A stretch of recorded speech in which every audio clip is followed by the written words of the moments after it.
Welcome to this week's episode of Soul School. I'm Laura Coe, your host, and I am here with Dr. Q. Hey, Dr. Q, how are you today? Hello, Laura. Thank you so much for having me today. I'm doing very well. Thank you. I'm the one who should say thank you. I am so excited. We were chatting pre-show, and I mean, I could just spend hours and hours, which we may do at some point. But Dr. Q, you're here with the Indian Palm Leaf Reading Institute. Tell everybody a little bit about what this is. I got the benefit to try it, and then we're going to chat a lot during this show. But if you could just explain in your own language, because I do a terrible job of it, what is an Indian palm leaf reading and how does this work? And who are you in this process? How did you come to it? So I guess first, sorry, that's a lot of information. What is it? And then how did this come to your life? Sure. And thank you for giving me the opportunity to share my story and the information about Nadi readings with your audience, the Soul Schools podcast participants, your tribe, your family here. Now, we call it Indian palm leaf reading because I had to create a term that in the West would be understood better. Indian, I thought people would understand it as with India, palm leaf, so they would understand the leaf of a palm tree involved and they would mix it up with the palm of the hand or tea leaves. And yet I get still a lot of messages. Can you read my palm? Like, dude, read what we do and then send me a message. And reading that there is some sort of reading involved. So Indian palm leaf reading. No one in India calls it Indian palm leaf reading. We would call it Nadi reading or Nadi astrology, among other terms. I just don't want to overwhelm the audience with too many names, but Nadi has many meanings. Nadi means leaf. Nadi means seeker. So the person who seeks the message on a leaf. Nadi means pulse, representing human life. Nadi also means the exact moment in time when the message is divulged to the seeker, not a day before, not a day later. So hence Nadi reading or Nadi astrology. And the reason why it's also called astrology, as part of it, only small fraction of it, refers to the planetary constellations in your leaf. That's the reason why the reader, and the reader is the person who can find your bundle, your book, find your leaf, and then read it to you. That person's called a reader. He studies up to 7 years to become a reader. Oh He my needs God. to study ancient Tamil. That's a dead language, doesn't exist anymore. He needs to be able to identify thumbprint names. He's a fully fledged Indian astrologist, which now in the West is known as Vedic astrology. Vedic astrology is a fairly new term, came up in the 70s when Ayurveda became hip in the West. So they converted the name Indian astrology to Vedic astrology um, to sell better, I guess. Now that I've been doing it for so many years, I understand that Vedic astrology, Indian astrology, is more precise than Western astrology. So my apologies to all the Western astrologists out there. He has to study gemology, numerology, Ayurvedic principles a lot in order to become a fully fledged reader. We can Mhm. talk about a reader later on too, so they have a better understanding. Now, me, in case you have noticed yet out there, I'm not an Indian dude. I'm a white guy. So how come a white guy does what is intrinsically a Southern Indian thing? Southern Indian, because legend has it, there is no written record of it. 3,000 years ago, give or take, 3,000 years ago, sages sat down in meditation, meditated to the gods they knew within Hinduism. This is not a religious act that we do, Nadi readings. But of course, again, you've got to think 3,000 years ago, sages sit down. What did they know at the time in Southern India? That's all they knew. That was their universe. So they utilized the power of their gods that they knew to tap into the Akashic records and a real connection between what you do and what we do, to tap into the Akashic records, download the information, and then etherically, I guess, if you wish, dictated to their disciples to then be written down on something. Well, 3,000 years ago, there was no paper. So they utilized what they had in abundance, palm trees. And they're big, huge palm trees with huge leaves, very different to the one in California, because I go to California all the time. They're really big. And then they cut them into pieces of about 10 inches long, give or take 10, 15 inches. They're not standardized and about an inch or so wide. Then they took a sharp tool and etched the information into a freshly cut leaf. No ink used. So perfectly biodegradable. They utilized what nature had there for them. And when the leaf dried up, the message came through. Hence, That's Nadi reading. amazing, first of all, right? Like, just to think about spending the time, I can barely handle typing most days, I'm such a prima donna, to actually spend the time to, Yeah, to like, do it. etch Yeah, it. it's an art. Absolutely, it's an art. Yeah. Yeah. Yeah, that's beautiful. And then they dry up. And the next question was, how can we store these? Because the dried leaf is very brittle. Yeah. What they did is they connected similar souls. They created soul families and put similar souls leaves in a book or bundle. And then they used the bark of the tree to create the cover, the top and the bottom. And then they tied it together. And these books and bundles are now stored for the most part in southern India in archives, libraries and archives. For the audience to understand what a book or bundle is, this is a book or bundle. It's we created it as a demo thing because the originals won't leave India. But since I do a lot of shows, I travel a lot, and people, of course, want to see it and touch it. I remember in the old days, I brought a real one, and I told people, please don't touch it. It's several hundred years old. And what do people do? They touch it. So then it cracks. I said, no, I'm done with this. So we recreated things in out of plastic, and it's called a book or bundle.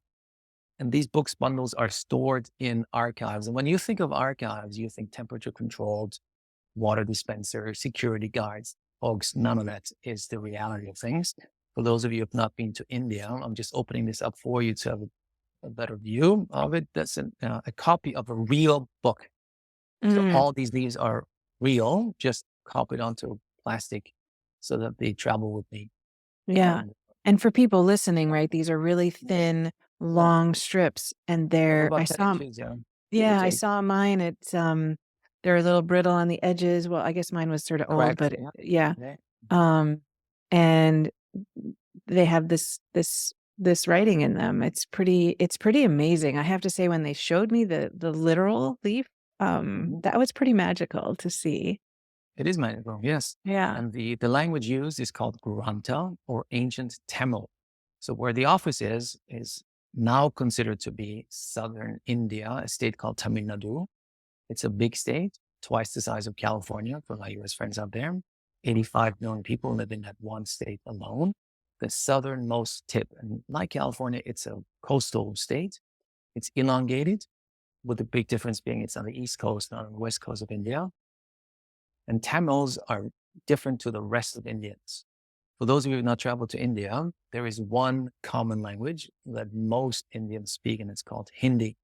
So it doesn't matter from which state you live, you travel, you can communicate with other Indians. Tamil Nadu is the only one that does not speak Hindi, period. Oh, So even as an Indian, when you travel to Tamil Nadu, you enter a foreign country, period. If a Tamil moves outside of Tamil Nadu, they enter a foreign country. And the language that they use in order to communicate would be English. That's it, or Hinglish, Indian accent in English. That is where the state is now. And so these things were created way before India became India. And Tamil Nadu, the state that is now in India, it's kind of like the US federal system. Same thing in India too. So you go to federal states. And that is the original India. Every Tamil is very proud to say it. We are the first, the original India. The rest came later. Speaking differently, are a little darker. They're primarily vegetarians. It's the most spiritual state in India. It has per capita more temples than any other state in India. So it's a different universe that you travel to when you visit India. It's totally worth a visit, but it's different to the rest of the country in many ways. So in that state, what is now a state, the sages sat down in meditation, and there were hundreds of them. Hundreds what we call Maharishi. Maha means great, Rishi means sage. And those of you who watch this video, I brought a picture that I bought at one of the temples in the state, representing 18 of the hundreds of sages that wrote these leaves. These are the great 18 sages. In the middle, his name is Agastya. He is the most famous one of them.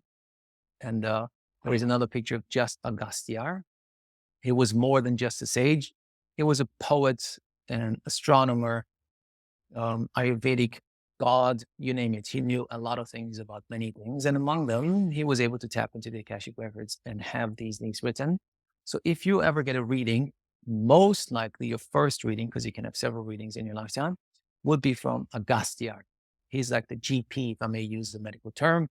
He has remedies for almost anything um, under the sun. And the central parts of that state is what we would consider the birthplace of Nadi readings. So in a big state, the central parts of it, and the temple that's associated the most with it, or the town that's associated most with Nadi readings, is called Vaitishvaran Coil. And that is where, close to it, is where my office is in India. So I have a brick and mortar office there, of course, because everything happens in India. My life duty, my calling, if you wish, is to bring it to the West so that you do not need to travel to India. So you have an ethical, authentic experience with real readers. And even though I'm a big India fan, I also have to be honest with you. Most readers are not real. They would sell you almost anything for a quick buck. And that is, I guess, the case with almost anything in India. You got to be very careful who you entrust with your reading. Mm. Thus, you can rest assured that my readers are all swamis at the very least, and swamis are highly evolved teaching readers. And one of them is a guru, guruji, which means a chief reader. An institute can only have one guru. So, out Mm. of respect, the other swamis, who could be gurus too, they were given the honorary title of guru, guruji. They remain a swami out of respect to the one Guruji that we have in our institute, but they're all highly evolved readers. So that's a little bit of the readers and where it is all located geographically speaking, and why they used leaves. So now you know why we call it Indian palm leaf reading. Beautiful, And beautiful. the Yeah. and the language is Tamil. So today they speak Tamil in Tamil Nadu. But then 2,000-3,000 years ago, they spoke Granta, which is also known as ancient Tamil, which means that language doesn't exist anymore.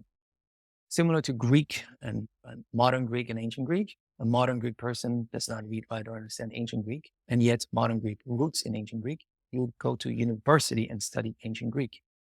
And due to my academic career, not that I ever had to suffer from ancient Greek, but I had to suffer from Latin a lot. So I was pretty fluent in Latin, forgot almost a lot of it, but it hopefully gives an understanding what a reader needs to study to be able to just read what is written, not yet understand, but at least be able to read what is on the leaf. So that is geography, history a little bit. And now how come I do it? Well, first of all, I'm a white guy. My mom's Austrian. She's European. My dad's Persian. And I grew up in Iran, 79. Some of you might be wise enough, let's call it that way, wise enough to remember that there was a revolution in Iran in 1979. We had to flee the country. I grew up as a kid of a very wealthy guy, not Muslim. My father's family are Baha'is. And had we not fled the country, we would have been tortured. And my father for sure, but most likely us too, would have been killed. So there was no option to stay.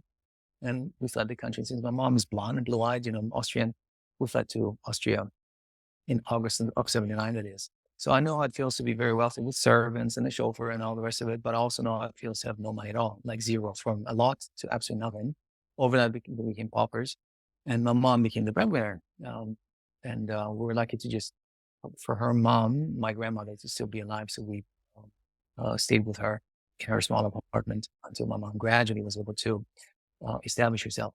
And my father never survived the shock to the system. He was depressed for the rest of his life, and he was far from being the breadwinner in our family. He was a great guy. I think we're lucky to have him, but the shock to his system was way beyond what he could handle.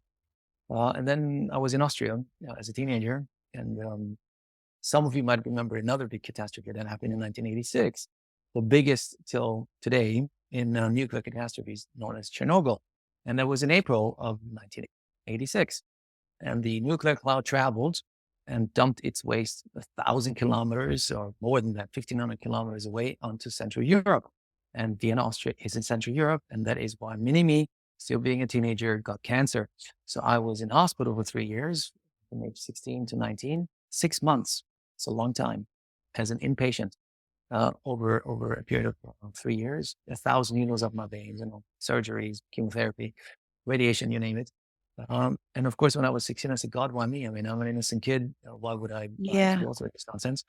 And then I, of course, saw people die. I saw people die during the revolution in the early stages, February 79 when it started. And I saw people die in the hospital as well. And then at 19-ish, when my physician, my main physician, who is now a dear friend of mine, said, "You're good, you're released now." And I said, "God, why me? So how come I survived? And these poor souls that I shared the room with, some of them did not." And that's the beginning of my spiritual journey, um, which I've been on now for, I hate to say it, for 30, 30 years or so. That gives away my age. I do my utmost to keep sexy with Botox treatments, and that's a joke too, by the way. So I pursued a regular career. I come from a physician's family, so almost everyone in our extended families is a physician of some sort. Would I be a physician now? I think so, but 3 years in hospital cured me for life to ever set foot voluntarily in a hospital. Mm. My brother's a physician, he's a surgeon. My cousins, my grandfather, they all are, but that was done. So I pursued an academic career, and I enjoyed it very much. So the Dr. Q is not a joke; it's not a stage name. When I got my PhD, on my way to getting my PhD, people started just calling me Doctor, Dr. Q, just for Your fun, I PhD guess. in what topic? In law, in international law, I was an academic, I taught, and I enjoyed it. I was, I really did. Teaching kids is a calling, but the red tape that goes behind it, that 80% of the reality, bore the hell out of me. I'm not a structured person at all. I just couldn't cope with all the nonsense that goes on behind the scenes, which when you're a student, you don't really see. And so I gave up on it. So I couldn't stand. And so I started a travel business because travel is my other big passion in life. And it became fairly big, I should say. We ended up in Entrepreneur Magazine as one of the 500 fastest growing businesses in the United States. So in was 2008 or something, they interviewed me. That was kind of neat, but I was in academic travel. 2009, 2010, some of you might remember that too. There was a financial crisis, everything collapsed, and my multi-million dollar business collapsed too because people stopped traveling. So again, I built up my life on a big trajectory, and then everything collapsed, and I had to file for personal bankruptcy, man. So I know it feels how to make money, and I also Ugh. think on everything. It was not an easy time, I'm telling you. I thought, oh my God, I'm reliving my father's Yeah. Yeah. 79. So very stressful, I'm telling you. But I knew the power of the mind, and I knew somehow this will get me where I need to be in life. It took me years to obviously rebuild myself, which I did. And in the meantime, so that's why I tell you this, is I met a gal from Hungary, and I started dating her. And I am talking to you today from Hungary. I still live in Budapest, capital city of Hungary. Please come and visit.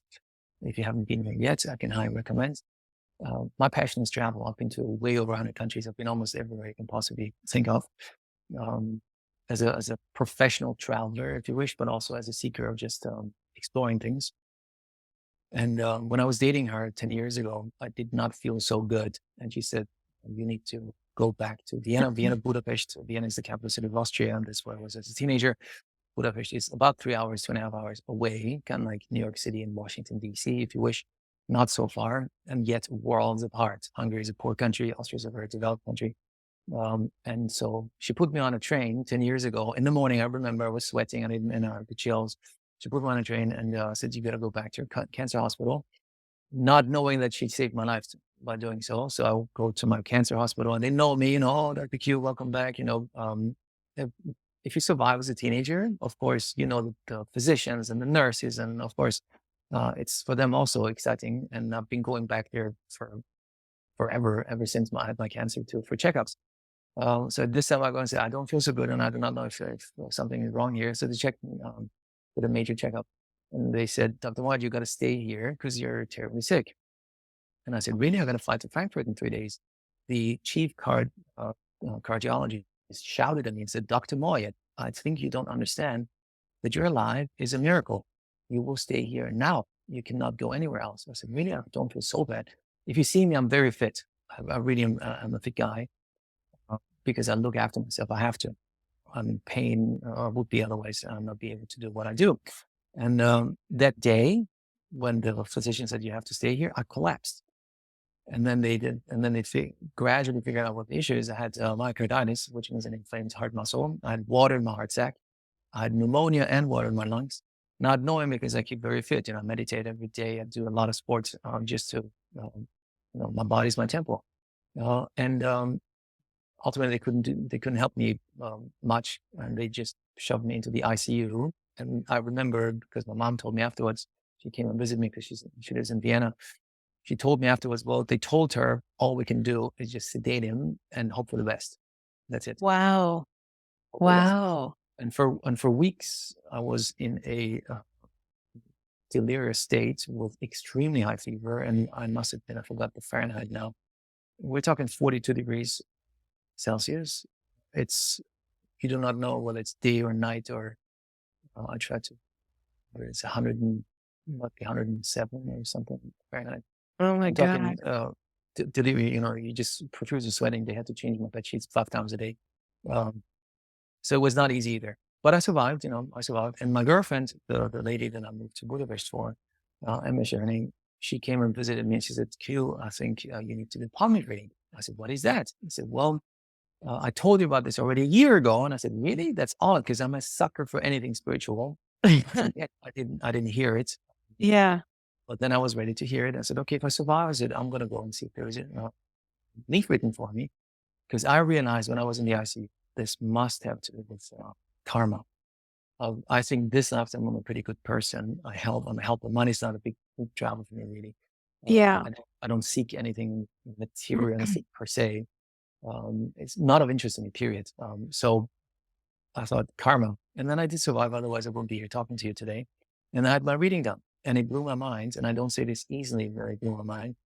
I've done a lot of spiritual things. I've visited John of God several times in Brazil.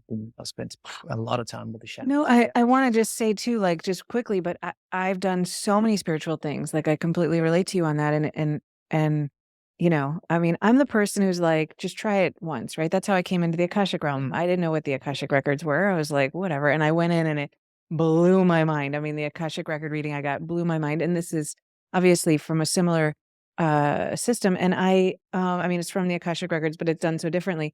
But it really it is mind-blowing. I mean, you like, actually, the term, right? Like, mind-blowing, like, your mind actually can't comprehend what is happening, right? It actually, speaks to something so deep within your spirit, your soul, your heart, and then the way it happens, it's not possible according to what we understand. So it truly is like, we use that term lightly, so I just wanted to pause there Yeah. because it's like, there's things where it's like, "Wow, that was so cool. That was really interesting." But it's truly mind-blowing that there's somewhere across the world, and you'll get into how this works, where you can get this kind of insight with very little information, very similarly to the way an Akashic record reading works, right? It challenges our belief system. It challenged my belief system in, um, information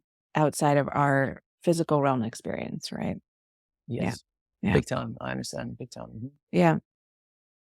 And so my road of recovery wasn't easy either. I could not move. Like when they released me after a month, and I spent a long time in the ICU. I could not move. Like literally, I could not lift my arms at all. I could not. So it took me 10 years. It was 10 years ago to be able to do what I do now. And I go to yoga again every day, and I'm able to go to the gym, and Jesus.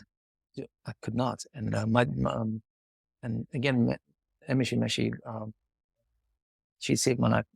Otherwise, I would have collapsed in Budapest. And Hungary is, even though I love Budapest, but it's not a very developed country. I not have Yeah. access to Yeah. treatment that I needed, so I would be dead now. And Unbelievable. as I was, doing on my road of recovery, I got my reading done, and it was an amazing experience. Uh, and so I shared it. Who do you share it with first? Friends and family. Say, "Oh my God, this is just mind blowing! What I just did." Uh, and they know that I'm an enthusiastic human being because I go and do all these crazy things in their minds, and it's like, "Oh my God, this is the wrong thing." Right. Or one of those. But they wanted to get a reading too. They said, "Okay, well, if it's that cool, I want to get a reading done too." So I said, "Cool. So let's go to India." And that is when I realized that most people in the West will never go to India. Period. So very few people in the West, India is a magnet. But to the vast majority of a Western person, India is a no-go zone.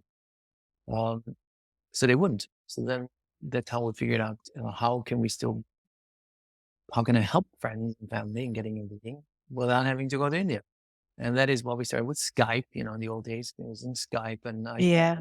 asked the reader, can it be done? And he said, sure. And then I sat in every reading because I realized that they didn't understand the Indian English. And he's like, what did he say? What did he say? What did he say? So I said in every freaking reading, repeating in Western English so they would understand, at least phonetically, what was said. And by doing that, I realized that most of them also didn't understand the message, the deeper meaning of it.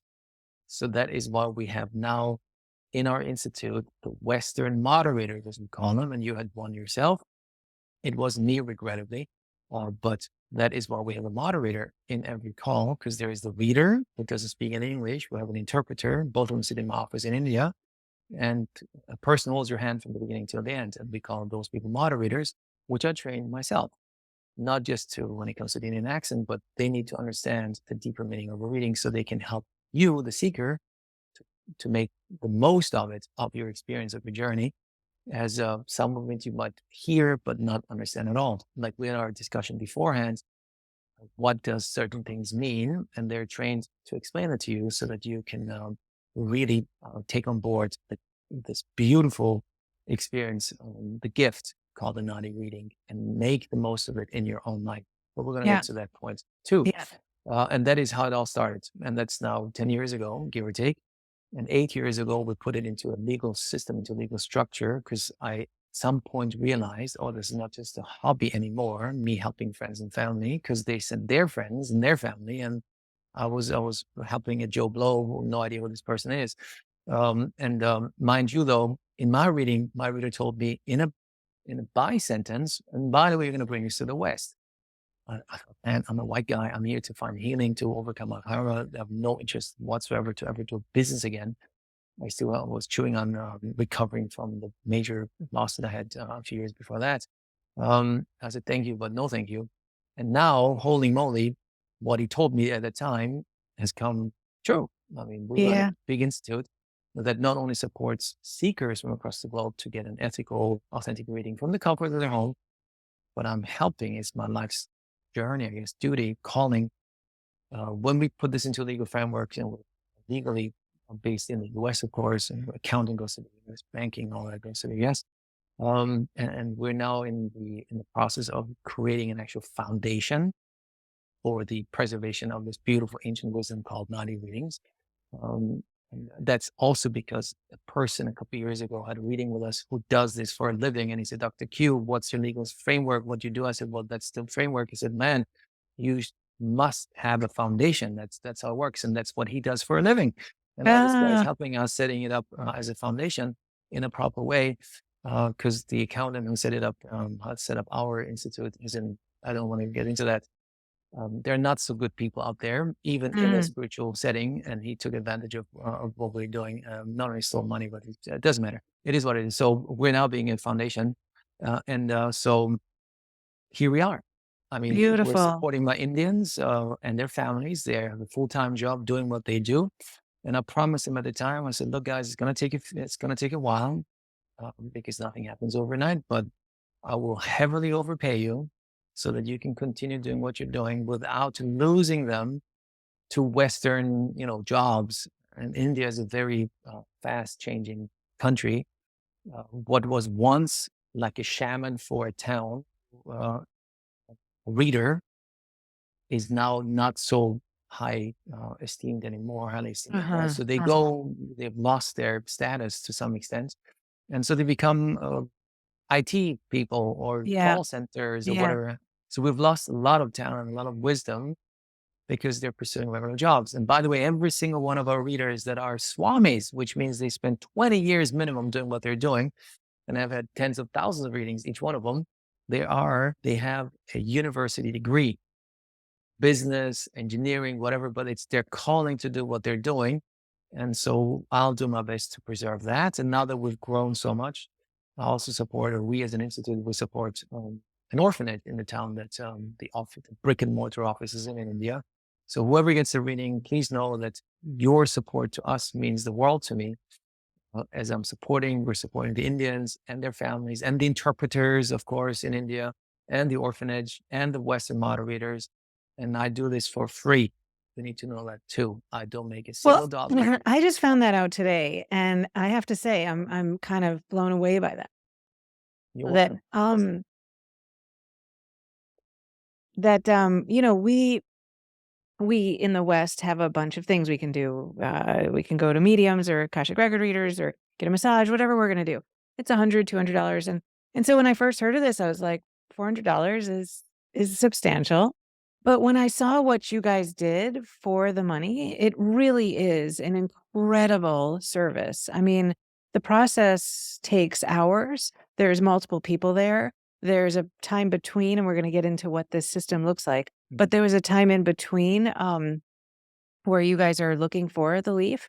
I was met by 3 people on a call. I received back video transcriptions, you know, so when you really think about how many hours are put in, it's an incredible deal, to be honest, right? So I first Lucky start to off achieve. thinking, "Wow, I'm really, investing here," but it's So thank really you. a substantial, amount of work that goes into it for the Way more than you price. might think. Yes. Yeah, Way yeah. more work than you might think. Yeah. So, well, then walk us through. So let's just use me as an example. I did this. I was asked to give my thumbprint. So I stamped my little thumb in a million different directions so that you'd have a Good. Yeah. nice thumbprint. Sent it over to you with nothing else. And so then what happens from there? They take my thumbprint and they go and look for this The book, bundle. the bundle, Yeah. yeah, book or bundle. This would be called a book written by Agastya. That's the guy that I showed you before. Mm-hmm. Those of you who watch the video, you see the picture. The guy in the middle is called Agastya. So in a bundle, you would only have leaves written by one sage, great sage Maharishi, and it's female or male. So the system today is the exact same way as it was 2,000, 3,000 years ago. Okay. Again, you got to think historically. Put your historical glasses on. 3,000 years ago, people couldn't read or write. So then the Rishi said, how can we make sure we can connect the leaf to the person? And that is how they came up with thumbprints. So you don't need to know you don't need to read or write at all. And as you submit your thumbprints, again, I can go deeper into the rabbit hole too here because I know we're like talking about that. There are 108 different thumbprint category names. 108. 108 is a holy number in Hinduism, by the way. The reader looks at your thumbprint and identifies your thumbprint category name. That is why we need your thumbprint. Oh. And then he goes on a search for bundles of books in those infamous archives and libraries that I told you about before to find a book that contains only leaves with your thumbprint category name. These archives in reality are dusty back rooms in a family home. That's an archive. They're big state-run archives too, by the municipality or the state of Tamil Nadu. And I've been, I think, by now to all of them. But the real deal where you will find these bundles are in somebody's family's home. The Oh back my room. god. So you That's called, said that they so to go find them because 'cause they're all over the they go place, on a they're not in physical a search. Yeah. there's no specific, like, library. You said they There's use no, their intuition, and I'm intrigued because 'cause I'm not yes. sure I listened to you talk a little bit to prepare for our show, but, um, what what the hell does that mean? Like, they just what is yeah, their intuition. Do they Well, tap first into of the all, Akashic records, or yeah, how it's do they do somehow, I that? mean, the readers cannot really explain how, but you need to know there are tens of thousands of bundles, not just one or two. And there are 108 different thumbprint category types, which means there are thousands of bundles with just your thumbprint name. And they're all over the place. And it's a physical search. So once we receive your thumbprint name, he identifies your thumbprint category type. He knows your gender because ladies left thumbprint and gents right thumbprint. That has to do with Hinduism and how we identify, differentiate female and male energies, and your country of birth. That's all we need to know from you. And then he goes in a physical search. He walks, uses his bicycle, his moped, public bus, goes into one, finds yes, no, next one, next one, next one. If it's too far away in a public bus to a town, it's an hour away or two. And if it's too far and you cannot find one, we will use an agent today. These days we will call someone who's 5 hours away and say, look, we need a bundle that matches this thumbprint. Can you go and look? And if yes, then they will chip it over. So that's the reality of it. So it takes time very time consuming, is there is no computer system involved at all. There is no registry involved at all. The reader, of course, doing this for, the more you do it, the more you know where things are, as you remember. But Mhm. nonetheless, on average, the surge takes 6 to 16 weeks, period. That's just the way it is. Can it be one day? Of course it can be. Can it be a week? Yes, of course. But then you bombard them with emails saying, has it been found? Has it been found? No, it hasn't. I don't have the time to answer all of Sure. it. So on average, 6 to 16 weeks, at least a month or two, you're going to wait, or 3. And then they will eventually find it. Please rest assured that's my half Austrian, the Germanic approach. I'm very organized. We won't forget about you. We will then let you know in time when a bundle is found. And so when the reader goes into an archive and he finds a book that contains or that matches your thumbprint category name, not necessarily is it pulling that one out. That's the intuition. It's like, oh, this one, Uh, maybe. I don't know this one. Because there are hundreds, thousands of the same thumbprint category type bundles. And that is and when the it intuition yeah, kicks in, and his connection, and he does not know. He says, I do not know. It just is. So he's like, looks at it and says, yeah, it feels good. that's Pulls it amazing. out and brings it back. So 90% of the time, which is almost every single time, 90% of the time, he pulls the right ones out. Yeah. And that means there is a match first time round. And I guess in your case was first time.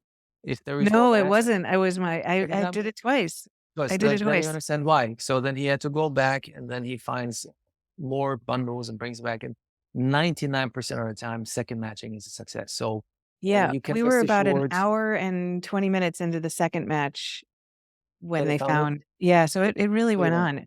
I was like It's done.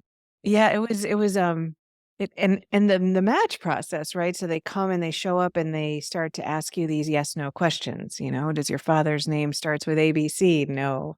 Next, next, next, next. So Mhm. it's a little mind numbing, right? So I was sitting there Yes, thinking, "What are we doing?" Right? I know. But can I share the kind of magic moment that happens after You that can, process? but allow me to allow. So Yeah. it's important for people to know that the reader knows nothing about you. It's the same system as 3,000 Yeah. years ago. It's a 3-step system. We only talked about the search part, and the search part means finding a bundle that hopefully contains your individual leaf. That's called search. Matching and reading happen if you're in India in an office, you go to a reader's office. Again, office is exaggerated. There's a hole in the wall, there is a desk, and it's hot as hell, it's humid as hell. Mosquitoes everywhere, and they use incense. And so people think, oh, I want to do it in India, it's so much more romantic. It's not. Believe me, I do it all for 10 years now. It's not. It's hell on earth. I did it myself. And because of my cancer and chemotherapy, I'm extremely sensitive to smell. And when this guy lit 20 incense sticks, I thought he's killing me. I thought I was being hit by a sledgehammer. So it's anything but romantic. So you where you are, you can sip your coffee, your tea, you're in, I don't know, in your comfortable environment is way more Mhm. romantic that way. So that's called search. But matching and reading means we will find your actual leaf in the book. It's called matching. And then we give you the reading once matching happens. One more time, the reader knows nothing about you. He just knows your thumbprint category type. He knows your gender and the country of birth. That's it. Everything else will be revealed on the leaf. Now, the leaf, to even make it more wow, is written in a dead language that he has to study called Granta or Ancient Tamil. It's written as a poem and not in prose. Poem. Oh. It's written in a code. That's the only way why so much information can be compressed onto a small leaf. And to make things just a little more thrilling, Tamil and ancient Tamil both are a sound-based language. It's a syllabic language. Unlike all Western languages, English, French, German, and so forth, they're letter-based. Even Persian, I don't know how to speak Persian fluently, so A, B, C, D. Tamil is not. It's kind of like Chinese Mandarin. It's syllabic. If we had to convert Tamil or ancient Tamil into letter language, there will be 247 letters. It would be. And that is the reason why the reader, as he goes through this matching process, he reads out to you, not knowing anything about you. One more time, he's reading out statements to you, not questions. They're statements because when he looks at the leaf during the matching process, he sees the most important message on it. It says, this leaf belongs to a person who's married. So he says, you're married. And your answer would be yes or no. That's it. You do not need to give any more information than that. Yes, I'm married, but I'm going through divorce. It's irrelevant. Are you married now legally? Yes or no? Do you have 2 kids? Yes or no? No need to say yes.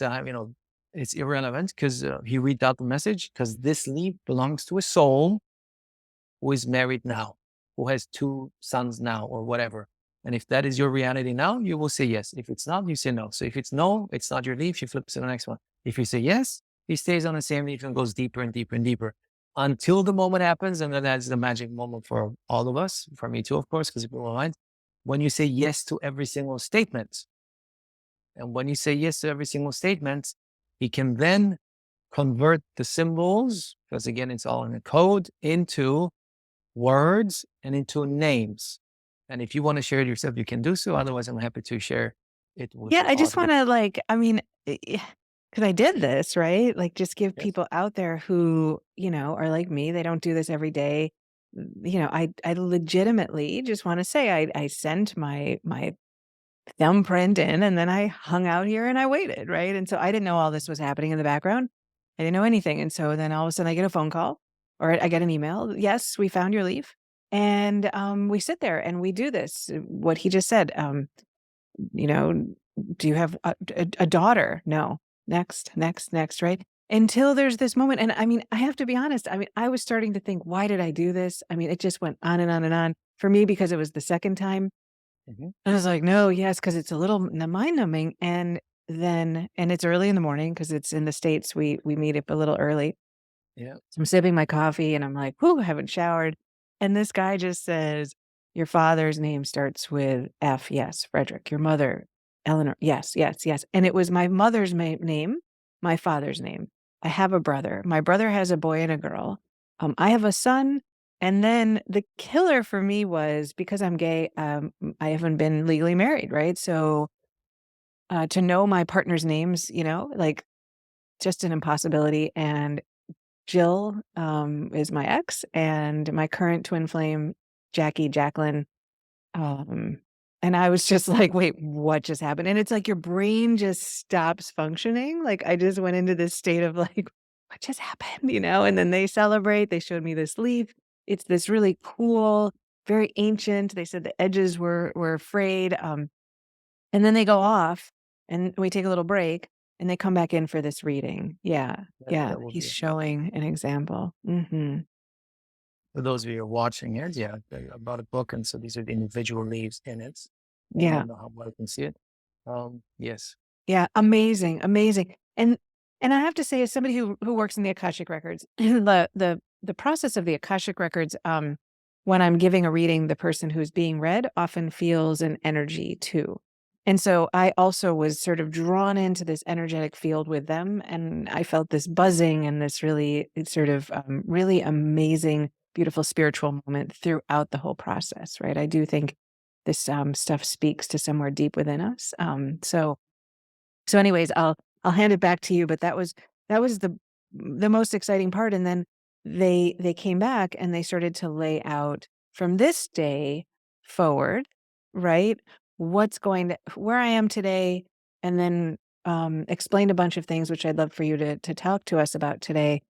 But the one thing that I found so confusing, and I had to ask my friend who introduced us, was how do they know to start on the day like, they knew I had a son, and they knew exactly how his year had been. It's from the day that I get the reading forward, right? So, how does something from thousands of years ago know that this incarnation of Laura, right? Because it's a soul level thing.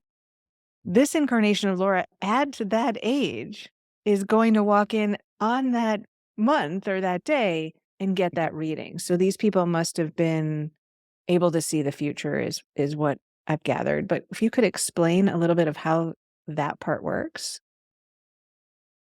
Sure. Now, in order to get there, matching, you gotta again think 2, 3 thousand years ago, where people couldn't read or write. Thumbprints, because they can read or write. And then the rishis needed to make sure that you accept the message as being yours. Mm, So they put your life's story into code onto the leaf, and then they would read it out to you, and you can say yes because you know who your parents are. In the matching process, when everything matches, the reader will tell you your first name, your mother's first name, your father's first name, your date of birth, your time of birth, your weekday of birth, partner, partner's name, ex-partner, ex-partner's name, disease partner. I've had people who've been married 5, 6 times, believe it or not, because I've done 1 or 2 readings in my lifetime.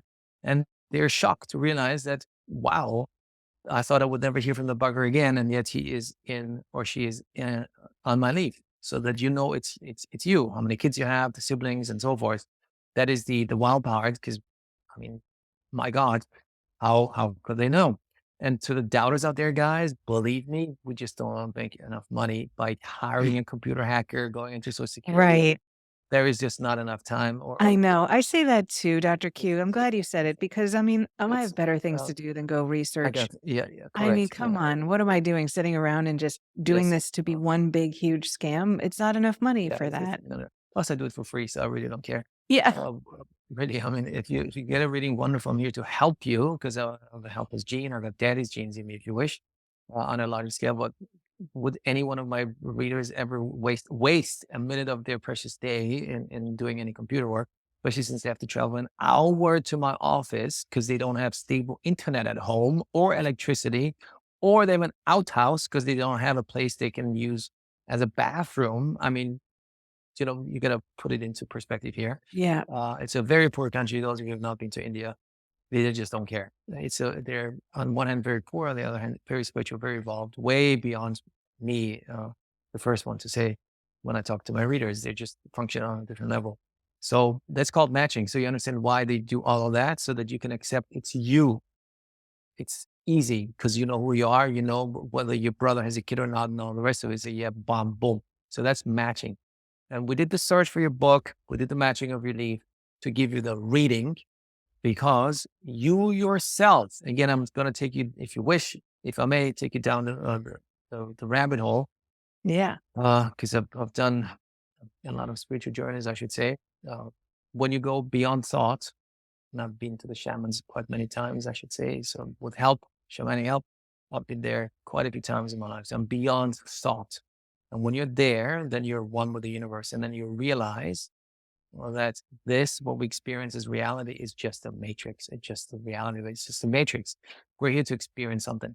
And there is no you and me either. It's just us. It's just one big blob, in the shape and form of Laura, in the shape and form of Dr. Q, in the shape and form of palm readings, in the shape and form of computer, you know, it's just one. And yet we cannot perceive it that way unless, of course, we go to that place. And if we can agree that thought is the beginning of all creation, that's what I realized in my own meditation journeys. You create something. Before that, it doesn't exist. And so you think of it, and say, oh my God, one day you woke up, you heard it, as I did when I was in the ICU. Before that, I didn't hear it. I said, wow, yeah, I'm going to do it. And then you manifested, you put action behind the thought by submitting a thumbprint. Boom. So when you're in deep, deep meditation, be it through shamanic help or just in an ashram in India, it's you can achieve that too without shamanic help. It's just much easier with shamanic help. You can be in a place where time, it's beyond time. You realize, and I've come to realize that myself, there is no past, there is no present, there is no future, there is no you and me either. For whatever reason, we just experience what we experience because we're here to just experience periods. And I don't want to go too deep into it. I might take up too much time. We can talk about it later. So time is not the way we perceive it, and the you and me is not the way we perceive it either. So when you submit your something at the same time, 3,000 years ago, the Maharishi starts writing for Laura in her current incarnation, the message, because you asked for it today, 3,000 years ago, at the same time. And because you and one of these Maharishis, in reality, whatever reality is, we don't want to go too deep into that, is one, because there is no you and me either. That means ultimately, Laura wrote a message for Laura, originating as a Maharishi at that time and now manifesting herself as Laura this lifetime. So, in essence, really, you're giving yourself the answer to life because now is the right time. That's the reason why we call it Nadi reading, because Nadi means the exact moment in time when the message is delivered to the seeker from a leaf, because all these meanings has Nadi, not a day before, not a day later. So they know exactly on what day they will do it. So when you had your first matching not being a match, it just was not the time, period. So then they had to go back and find more bundles. And on that day, it was naughty. Boom. That means the exact moment in time when you were when you were destined to receive the message. And so coming back again out of the rabbit hole so we can continue with the reading part of it. Wait, I'm happy and to I just so sorry, but we just have to yeah, pause like, "Oh my god," right? yes, Like, for everybody listening who's like, "Wait, what did he just say?" Right? I know. I get it. I had to sit with that. My friend explained it to me who introduced us, And I was like, "Say that again?" And she and I just laughed and laughed because it's like, oh my god, right? This is something that I do teach and I think about a lot, the collapse of time. There is no past, present, future. There's only one. But it is so hard as a human being who lives in a linear, you and I are here because we both agree that there's this clock and the clock says it's a certain time, right? And the Laura is aging. And I think of myself as this thing that is moving through time. But on the other side, that's not true. And so for some people, they can access this timelessness, right? And that's what you're explaining to us today. But if you're having trouble following it, I just want to say to the listeners, I get it, right? This hurts my brain, right? As a human, it's a very hard thing to fully comprehend. I don't know that we ever will. I can break it up at a different time. If you want, we can have another Yeah, yeah, podcast yeah, and break it yeah. up down for you. It's a whole But nother I world. understand it's all in one world. But that's what I do all day, every day for 30 years. Obviously, I understand it's very hard if you hear it for the first time. I didn't happen to me overnight either. It took Yeah. me 30 years of life dedication to get to where I'm here. So the reading is meant to help you. Now, it's very important. A few things that I need to first lay out to you. A reading is here to help you create a better life trajectory for yourself. Uh-huh. Number one, a reading is here to help you create a better life trajectory for yourself, whatever better means to you. Longer life, if you're crazy enough to wanting to live longer, happier life, more fulfilling life, finding a partner, having a child, more money, different friends, whatever better means to you, better. That's one. Two, your life or anyone's life, despite the fact that we're all connected in this deeper realm, is not set in stone. If it were, you and I would just be puppets. And I refuse believing in that. I believe in free will and choice because we're here to experience whatever we're experiencing without any value to it. It's just an experience. Some of it is very painful and some of it is beautiful, but nonetheless, it's just an experience in that realm that we can only access once in a while. So it's here to help you, period. And your life is not set in stone. That means you must take your reading as a blueprint, as a guideline, as a compass, as a map, so that you can steer the ship of your life in a into port that you want and not be taken all over the place. Um, because Uh-huh. it's a big ocean and you don't have nowhere to go. So that is the purpose of a reading. So it doesn't really matter whether you are a spiritually evolved human, if you know what you want or don't know what you want, if you have a health issue, if you have a partnership issue, it doesn't really matter because it's here to help you no matter what the issue might be, to create for yourself. Creation is the key, a better life trajectory for yourself after your reading. Now that is the premise. Then we'll go deeper into it. The reading is based on three aspects. Your overall energy at the time of your reading, not your mood, whether you have your morning coffee or not when you get the reading makes no difference because that will be your mood, not your energies. Whether Sure. you turn on makes a difference. But it's important for people to understand. So whether you have a fight with your husband or wife or makes no difference, it is your energies that we're talking about. Because in our system, every 6 months, your energies shift in one way or direction. It could be that you're in a 6 month period where there is no leaf for you. That could be one. Obviously, when you got your reading, you were in a 6 month period where there is a leaf for you. Then two, it's based on the stars and the planets because they have an impact on us. Mm. Period. And the vehicle we use to tap into the information and the impact of the planet is Indian astrology, also known as Vedic astrology. And three, it's based on your thumbprint category type. And your thumbprint category name is your baseline. It's your genetic imprint. It's your red thread through life. If there is one thing that to me also was wowing is how accurate your thumbprint name describes you as your soul. That is the one thing you cannot change in a reading. That is you. You embrace it. You better embrace it and make the most of it. There is no good. There is no bad. It just is. And if you're a little more mature, like I am, or people that are way more mature than me, because we've had people in their late 80s getting a reading done, or 90 years is the oldest person we've ever had a reading done for. You look back, and then as the reader explains your thumbprint category top, you're like, oh my God, I totally get it. I understand why things are the way they are. It's your red thread. So two of these three parts are changeable. Energies change all the time. Planets and stars change, their impact. But the one aspect, one third of it is your red thread. That's just you.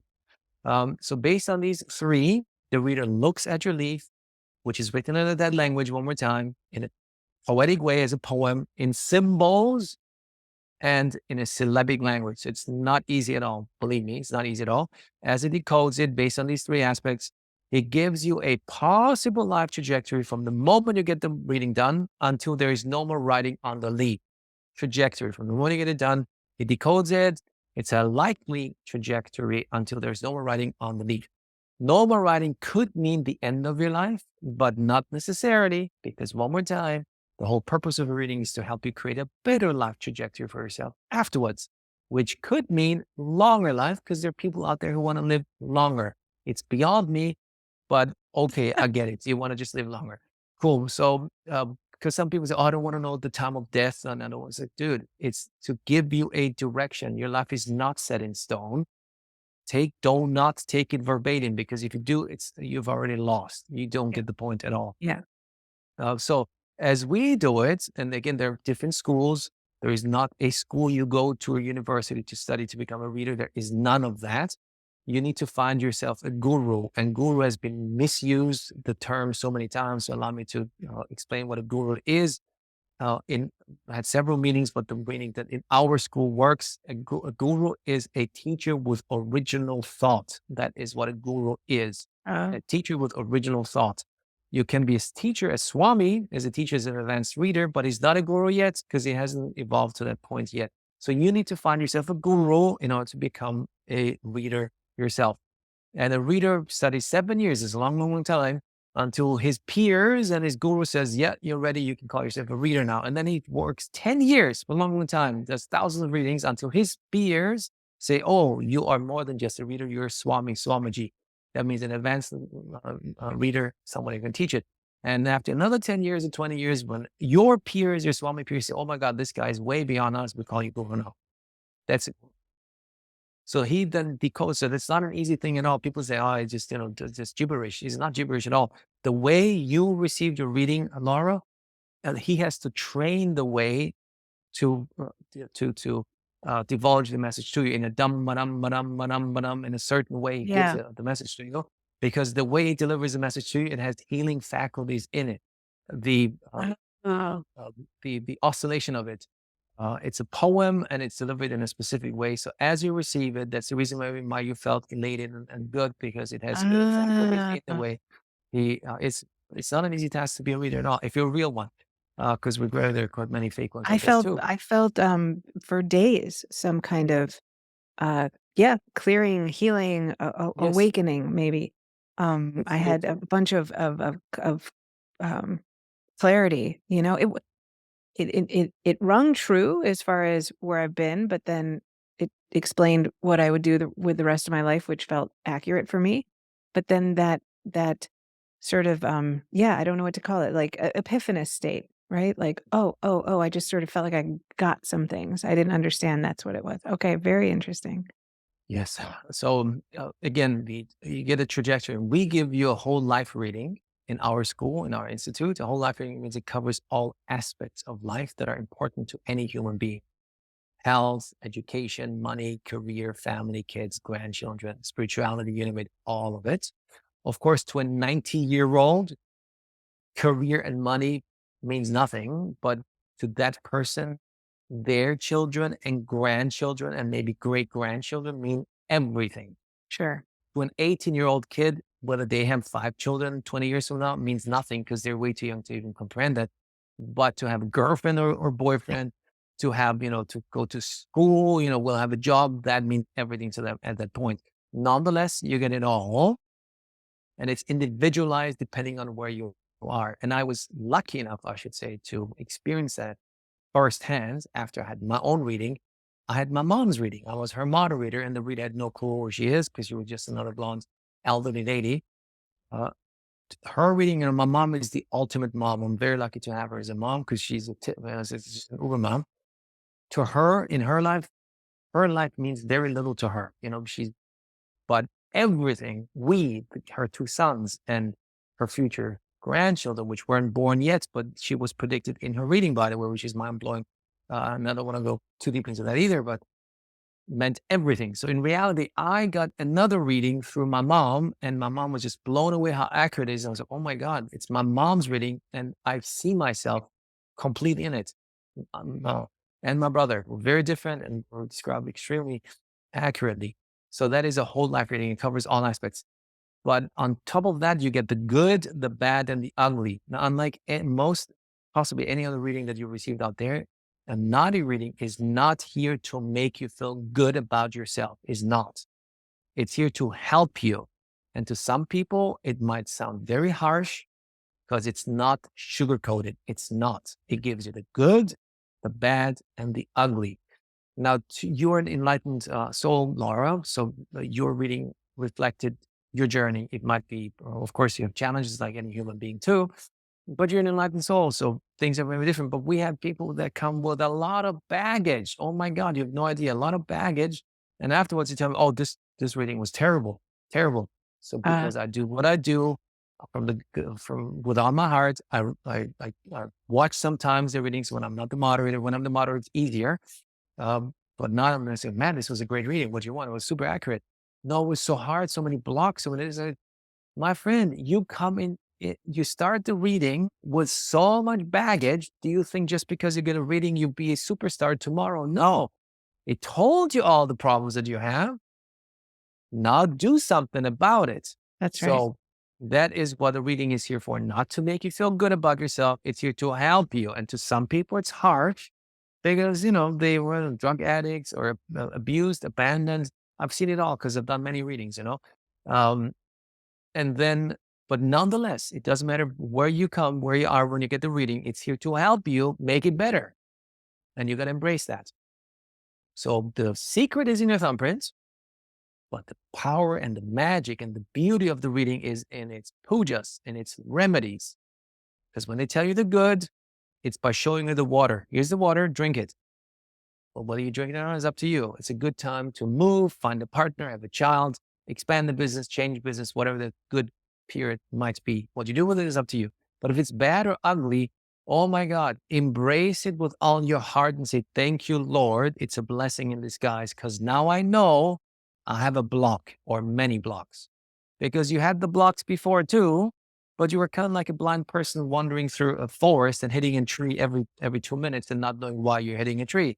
But nobody would tell you, man. You got all these blocks in your life, and they're caused by planets or karma or whatever it might be, family related blocks and generational blocks.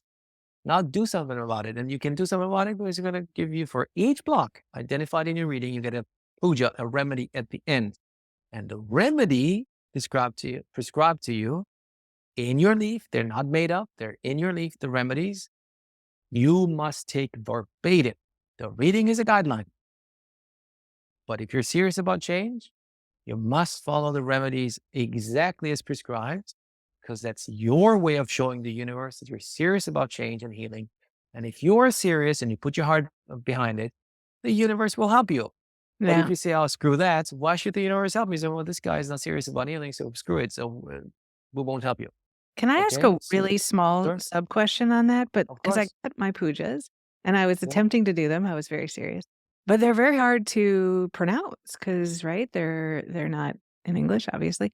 Um, how much does that matter? Because I was getting very hung up in my Matters head that I was a doesn't matter at all. disaster. That's the No? reason why we tell everyone and every moderator is trained by me to tell you, the seeker, that pronunciation of the mantra is of no importance at all.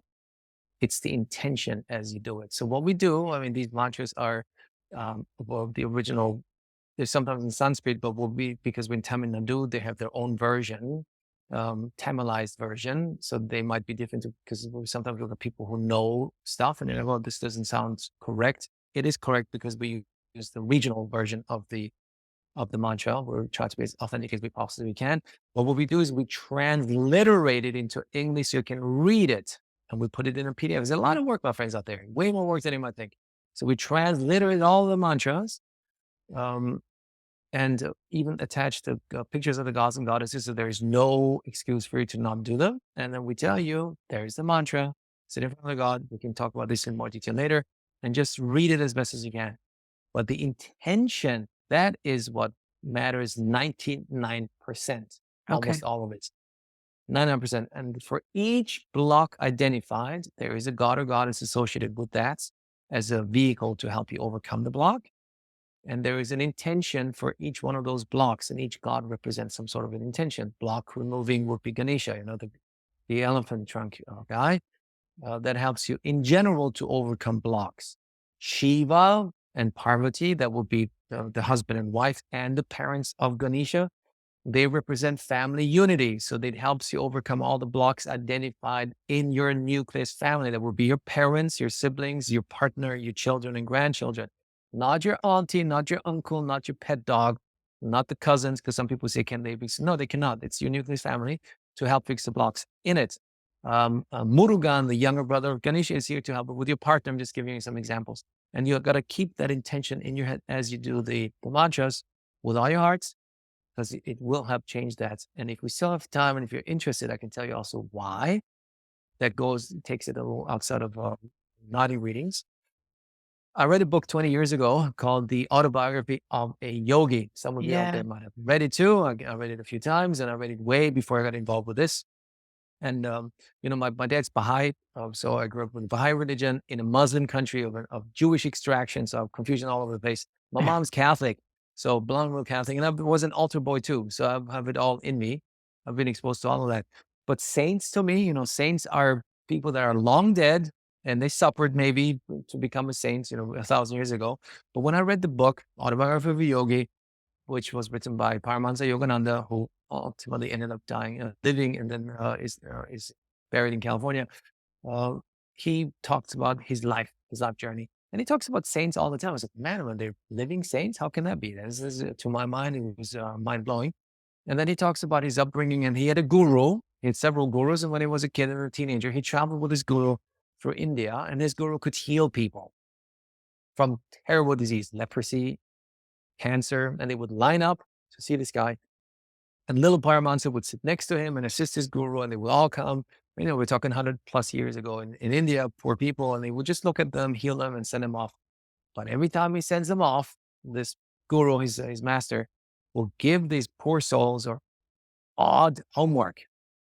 You have leprosy, you got cancer, you got whatever, pneumonia. Here is a raw egg, and you carry this raw egg for the next 3 weeks in your left pocket and make sure it doesn't crack.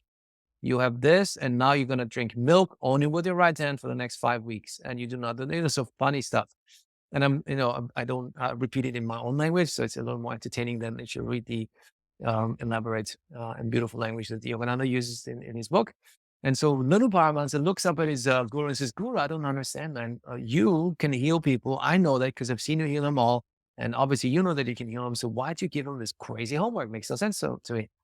He says, little Paramahansa, I know I can heal them. You've seen me heal them, but they don't know it.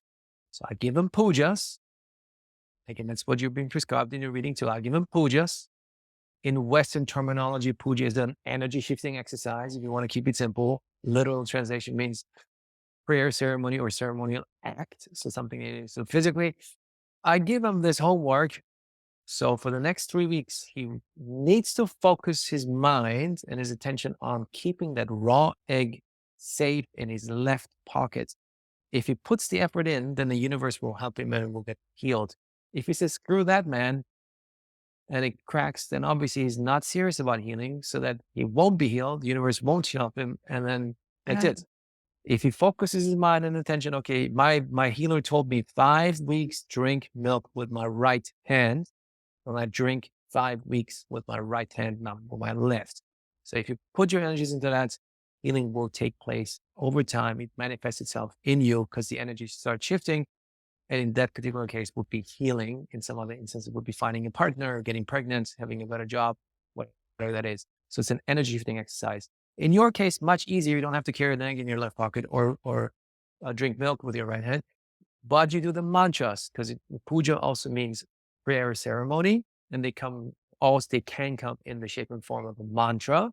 And so you show the universe, as prescribed in your reading, at the end of your reading, for the next 6 Tuesdays, on a Tuesday, you put Murugan on the wall and you focus your energies on Lord Murugan, who's here for partner. If you have any partnerships, I'm just making this up now.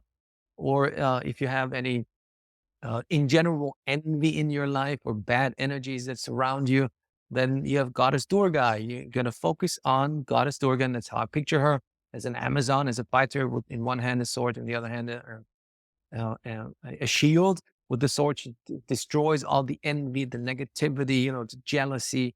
You know, people are crazy. They're stupid. They harm us, and she destroys all those energies. And with the left hand, oh, she has the shield so that we can walk behind her, next to her, and be safe. So that's the intention you need to carry as you do the mantra, exactly on the day that is prescribed to you, for the exact length of time, 8 Thursdays or 9 Saturdays or whatever that might be. And if you miss a day in that cycle, that means you screw it up, accept it, and start with the first day of the cycle until you got the 9 Saturdays in a row or 8 Thursdays in a row. And that cycle is done. You've proven to the universe that you're serious about it. You put your energies behind it. Then you're done. You move on to the next one. And the whole process does indeed take you months, sometimes 9 months, 6 months, 12 months, whatever that is. But you want change. And that is where the power lies in the pujas, the healing work, the remedies, to help you overcome the blocks that were identified in your reading, because you yourself, 3,000 years ago, wrote the direction for you in here, but you wanted to make sure at the time that you're serious about it, not just, wishy-washy. So they gave you some work. I love it. I love it. I love it. I love it. Dr. Q, we agreed we'd have another session. We're gonna go deeper. We're gonna talk about this idea of time more and Sure. the different levels of soul and past lives and all this stuff. So, but for now, thank you so much for coming on, explaining You're welcome. the Indian palm leaf reading process with your institute. People are looking for you. Where can they find you if they want to get started today or if they want to be a part of this? Sure. It's the website is indianpalmleafreading.com, indianpalmleafreading.com. You will find everything there. The search costs $100. It's US dollar based, $100 you put down. We send you information about your thumbprint. You submit your thumbprint, and search starts. And only when we find bundles for you, you pay $400 for the matching and the reading. You can choose any day of the week. We have reading 7 days a week on 2 set times. Um, and you have money back guarantee, because one more time, I don't make money with this, so I want you to be happy. So if you're not happy for whatever reason, we'll give you your money back. It's just the way it is. If I can help you, wonderful. If I cannot help you, I'm sorry that we couldn't. But please know that it comes from the heart, and every reading helps us support my Indians and the orphanage, of course, too. We're on social media, Facebook, Instagram. Laura knows that I hate social media, but we have. So it's devil in the sky. We need to have it. Indian Power Reading on YouTube. Oh, by the way, maybe you want to check out YouTube, because we have a big YouTube channel. It's called Indian Palm Reading Institute. On that channel, we not only have videos about the orphanage that we support, but we also have 5 or 6 or 7, quite a few readings, people, seekers who were so kind enough to allow us to put their entire experience, matching and reading, for you to watch on our YouTube channel. Tears, being overwhelmed, the whole 9 yards, for you to watch, as they were so kind to allow us to do it, so they can help you find your way to us. So if you go to YouTube, to our YouTube channel, Indian Palm Reading Institute, you can actually watch the whole thing. So you know what to expect.